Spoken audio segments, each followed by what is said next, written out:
ഇത് സാറാസിന്റെ main unit ആണ്. ഇവിടെ നമ്മൾ പ്രധാനമായിട്ട് സൈസ് കൂടിയ മെഷീനറീസ് ഒക്കെ നമ്മൾ ഇവിടെയാണ് പ്രോസസ്സ് ചെയ്യുക. ഇത് നോക്കുകയാണെങ്കിൽ ഇലക്ട്രിക് റോസ്റ്റർ ആണ്. ഇതിപ്പോൾ ഞങ്ങൾക്ക് എല്ലാവർക്കും അറിയാം, ഗ്യാസിന്റെ ഒരു പ്രതിസന്ധി ഭയങ്കരമായിട്ടുള്ള ഒരു സമയമാണ്. അപ്പോൾ ഈ റെസ്റ്റോറൻറ്റുകാർ, പിക്കിൾ പ്രോസസ്സ് ചെയ്യുന്ന ആൾക്കാർ, അരിപ്പൊടിക്കാർ, ഇവരൊക്കെ ഉപയോഗിക്കുന്ന എക്യുപ്മെൻ്റ് ആണിത്. അപ്പോൾ ഇത് വേണ്ട, ഗ്യാസ് വേണ്ട, ഫുള്ള് കറണ്ടിൽ ഓടുന്ന ഒരു എക്യുപ്മെൻ്റ് ആണ്. ഇത് നോക്കുകയാണെങ്കിൽ ബ്ലെൻഡറാണ്. ഇപ്പോൾ മസാല പ്രോസസ്സ് ചെയ്യുന്ന കമ്പനികൾ സ്പൈസസ് യൂണിറ്റുകൾ, ഇവർക്കൊക്കെ വേണ്ടി മസാലകൾ മിക്സ് ചെയ്യാൻ വേണ്ടി ഉപയോഗിക്കുന്നതാണ്. ഒരു 100 kg കപ്പാസിറ്റി ബ്ലെൻഡേഴ്സ് ആണ്.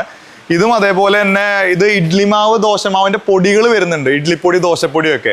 അപ്പോൾ അതിൻ്റെ ഉലുവയുടെ പൊടി, അരിയുടെ പൊടി, അതേപോലെ തന്നെ നമ്മുടെ ഉഴുന്നിൻ്റെ പൊടി, ഇതെല്ലാം കൂടി മിക്സ് ചെയ്യാൻ വേണ്ടിയാണ് ഈ എക്യുപ്മെൻറ്റ് പോണേ.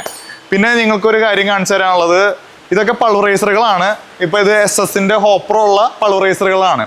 അപ്പോൾ ഇതിൽ നോക്കുകയാണെങ്കിൽ സാധാ പൾവറൈസർ എന്ന് പറഞ്ഞാൽ ഇൻസൈഡ് അതിൻ്റെ MS ആയിരിക്കും. അപ്പോൾ നമ്മളാണ് ഇതിൻ്റെ ഒരു SS-ൻ്റെ പൾവറൈസർ ഇപ്പോൾ ഡെവലപ്പ് ചെയ്തിട്ടുള്ളത്. ഇത് നോക്കുകയാണെങ്കിൽ ഇതിൻ്റെ ടീത്തുകൾ ഇതെല്ലാം SS ആയിരിക്കും. ഇതിൻ്റെ ഈ ചൂട്ട് SS ആയിരിക്കും. ഈ മിഷൻ്റെ ഇനി ഫുള്ള് ഈ മിഷൻ കഴിഞ്ഞ് വരുമ്പോൾ ഇതതിൻ്റെ ഫസ്റ്റ് കട്ടിങ് വരുന്നതാണ്. അപ്പോൾ ആ മിഷൻ്റെ തന്നെ ഇത് നോക്കുകയാണെങ്കിൽ ഇത് അതിൻ്റെ ഫസ്റ്റ് കട്ടിങ്ങിൻ്റെ ഭാഗമാണ്. ഫസ്റ്റ് കട്ടിങ് ഇത് ഫുൾ SS ആയിരിക്കും.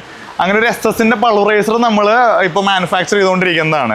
ഇനി പറയാനുള്ളത് നമ്മുടെ ഇലക്ട്രിക്കൽ ഡ്രയറിനെ പറ്റിയാണ്. ഇപ്പോൾ സാധാ ഒരു ഡ്രയറിൻ്റെ ട്രേ സൈസ് അല്ല ഈ ഒരു ഡ്രയറിനൊക്കെ വരാം.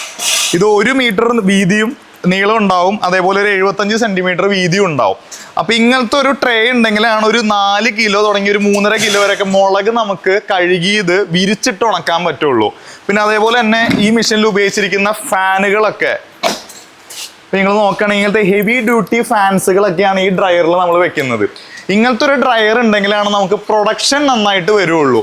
ചെറിയ ഫാന് കൊണ്ടോ ചെറിയ സൈസുള്ള ട്രേകൾ എണ്ണത്തിൽ ഉണ്ടായത് കൊണ്ടോ നമുക്ക് പ്രൊഡക്ഷൻ കയറില്ല. അപ്പോൾ ഇത് 20 ട്രേയുടെ ഒരു ഡ്രയറാണ്. നിങ്ങൾ ബാക്കിൽ കാണുന്നത് 40 ട്രേയുടെ ഒരു ഡ്രയറാണ് ബാക്കിൽ വെച്ചിട്ടുള്ളത്.